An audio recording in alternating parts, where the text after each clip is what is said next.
सबसे कीमती होता है मेरी बहनों, मेरी मां, चरित्र। सबसे कीमती क्या होता है? कपड़े का दाग छूट जाएगा पर चरित्र पर दाग लग जाए तो नहीं छूटेगा। मर जाना अच्छा है मेरी मां, पर चरित्रहीन होकर जिंदा रहना अच्छा नहीं है। इसलिए अपने चरित्र को ना बिगड़ने देना।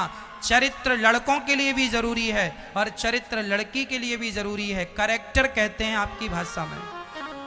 चरित्र जो है जिसका आज समाज में व्यक्ति की पूजा नहीं है, समाज में चरित्र की पूजा है। और आज आपको बताऊं, पहले के पढ़े लिखे लोग ना, जो पहले लोग पढ़ते थे, पहले की शिक्षा में चरित्र मजबूत किया जाता था। और आज जितने पढ़े लिखे हैं, जितने का अर्थ है बहुत लोग, इसमें सारे लोगों को हम नहीं कह सकते, इसमें से बहुत लोग ऐसे हैं पढ़े लिखे जो पढ़ाई लिखाई करने के बहाने अपना चरित्र बिगाड़ लेते हैं। लड़कियां पढ़ने जाती हैं और देखा तो पता चला किसी लड़के के संग घूम रही है।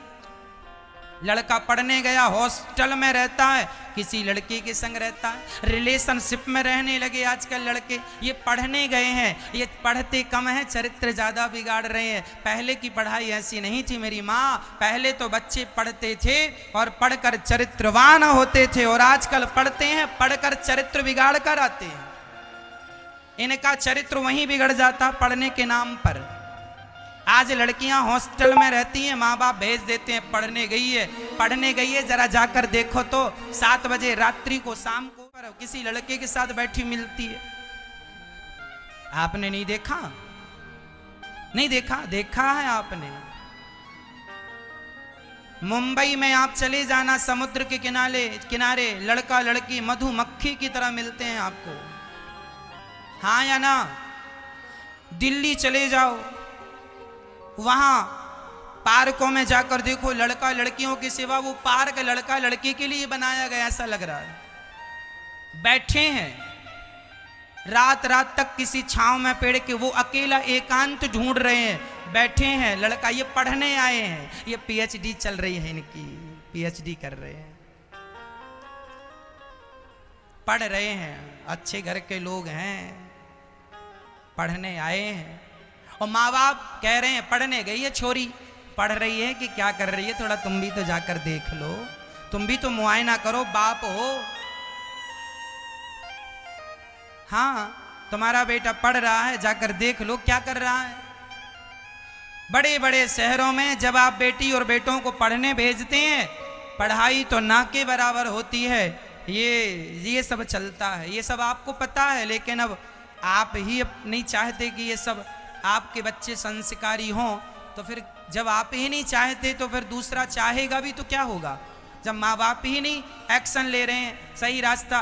भाई आपका बेटा पढ़ भी जाए, पढ़ा लिखा भी हो और चरित्र भी मजबूत हो, इसमें क्या नुकसान है?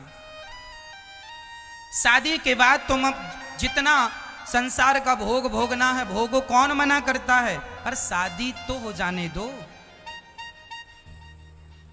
ये शरीर जो है ना, स्वामी विवेकानंद जी गए थे एक बार इंग्लैंड, तो इंग्लैंड का कोई व्यक्ति बोला कि तुम्हारे भारत की नारी तो माटी है, हमारे देश की नारी तो गोल्ड है, गोल्ड, सोना है, सोना। अच्छा, स्वामी विवेकानंद जी ने कहा ठीक कह रहे हो, आपके देश की नारी सच्ची सोना है और हमारे देश की नारी माटी है। हमारे यहाँ माटी का बनता है कुल्हड़, कुल्हड़ जिस पर लस्सी पीते हैं, दूध पीते हैं, छाछ पीते हैं, चाय पीते, कुल्हड़ जानते हैं? मिट्टी की गिलास। स्वामी विवेकानंद जी ने कहा हमारे यहाँ मिट्टी की गिलास बनती है और सोने की गिलास, सोने की गिलास में कोई दूध पी ले तो पीकर सोने की गिलास फेंकेगा नहीं, धुलकर दूसरा पिएगा, धुलकर तीसरा पिएगा, धुलकर चौथा पिएगा। लेकिन मिट्टी की गिलास में एक बार किसी ने लस्सी पी ली, दूध पी लिया, तो वह मिट्टी की गिलास मिट जाएगी, लेकिन फिर दूसरे के मुंह से नहीं लगेगी। ये भारत की नारी है, एक बार किसी को अपना पति मान लेती है, एक बार अपना शरीर किसी को दे देती है तो शरीर पर दूसरे पुरुष को उंगली नहीं रखने देती। ये भारत की नारी है, मर जाती है पर अपने आप को किसी दूसरे पुरुष के हवाले नहीं करती। लेकिन आज समाज में शादी के पहले ही आपके शरीर पर कितनों का कब्जा हो गया। अब आपके पति के लिए आप शुद्ध हो? अपने आप से सवाल करना, ये इसका ना जवाब मेरे पास है ना जमाने को देने की जरूरत है। आप अपने आप से सवाल करना कि आप कितने शुद्ध हैं। आपका चरित्र कितना स्ट्रांग है, और आपने चरित्र बिगाड़ा और अब शादी हो गई आपकी, अपने पति के संग हो, जब कभी अकेले बैठ के सोचोगी ना तो आपको ये डिसीजन गलत नजर आएगा, मैंने गलती की, मैंने गलती की, मैंने। आज जो हम कह रहे हैं वो एक ना एक दिन आपकी समझ में आएगा। इसलिए ये शरीर माटी है, मिट जाएगा, लेकिन अपने पति के सिवा इस शरीर पर किसी और का कोई अधिकार नहीं है। ये भारत की नारी है। विदेशों में तो कपड़ों की तरह लोग पुरुष बदलते, विदेशों की नारी, भारत की नारी ऐसी नहीं है। भारत की नारी माटी की गिलास है, और दुनिया की और किसी और देश की नारी सोने की गिलास होती होगी। सोने की गिलास तो धुल धुल कर दूसरे तीसरे भी लोग उसमें दूध लस्सी पी सकते हैं, पर भारत की कुल्हड़ की गिलास एक बार किसी के मुंह से लग जाए वह टूट जाती है, फूट जाती है, पर किसी और के मुंह से नहीं लगती। ये भारत का चरित्र है। झांसी की रानी 23 साल की थी जब उस पर अंग्रेजों ने हमला कर दिया। जंगल में उसका घोड़ा गिर गया, चारों तरफ से गोली लग गई, घोड़े को घोड़ा मर गया। तब झांसी की रानी ने, एक संत जी कुटिया बनाकर जंगल में भजन कर रहे थे, कुटिया की घास अपने सिर पे डाल के आग लगा दी झांसी की रानी ने। पूछा संत ने, क्यों बेटी, क्यों जिंदा जल रही है? झांसी की रानी ने कहा, महाराज कह देना जमाने को कि जब तक शरीर में ताकत थी, घोड़ा मजबूत था, तब तक मैं अपने देश के लिए लड़ती रही, देश के लिए मरती रही। अब मैं आत्महत्या नहीं कर रही हूं, अभी तक मैं देश की रक्षा करती रही, अब तो अपने चरित्र की रक्षा कर रही हूं। यदि मैं अंग्रेजों के हवाले हो जाऊंगी, अंग्रेजों ने मुझे पकड़ लिया, तो वह मेरा चरित्र बिगाड़ देंगे। और भारत की नारी मर जाती है, लेकिन वह अपने आप को किसी के हवाले नहीं करते। क्या पद्मावती का जौहर आपको याद नहीं है?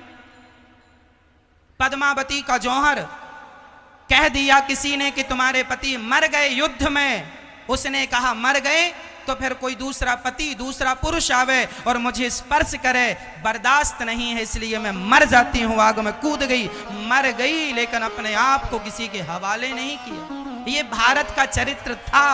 अब कैसा है आप सब जान रहे हैं। इसलिए प्रार्थना हर लड़की से, हर बहन से, हर बेटी से, किसी का कुछ नहीं बिगड़ना। आने वाले साल 10 साल बाद जब तुम कभी अपने आप को आईने में देखोगे ना, तो तुम अपने आप से नजर ना मिला पाओगी मेरी बहनों, यदि तुमने चरित्र बिगाड़ लिया तो। नजरें हमें जमाने से नहीं मिलानी, नजरें खुद से तो मिलानी है। खुद से मिला पाओगे अपनी नजरें? हम नहीं जानते कि आप कैसे हैं, पड़ोसी नहीं जानता कि आप कैसे हैं। चलो तुमने माँ बाप की आंखों में धूल झोंक दिया, कोई बात नहीं, क्या भगवान की आंखों में धूल झोंक पाओगी? हमसे, तुमसे, जमाने से छिपा लो सब चीजें, क्या विधाता से कुछ छिपा है? इसलिए हाथ जोड़ता हूं, चरित्र ना बिगाड़ना। दुनिया में हर चीज का इलाज है, पर चरित्र बिगड़ जाए इसका कोई इलाज नहीं। इसलिए मर्जी अब आपकी। आज छोटी छोटी लड़कियों को 10वीं क्लास में पढ़ रही हैं, गोल गोल रोटी बनानी नहीं आती, और इनको प्यार हो गया है, प्यार चल रहा है इनका।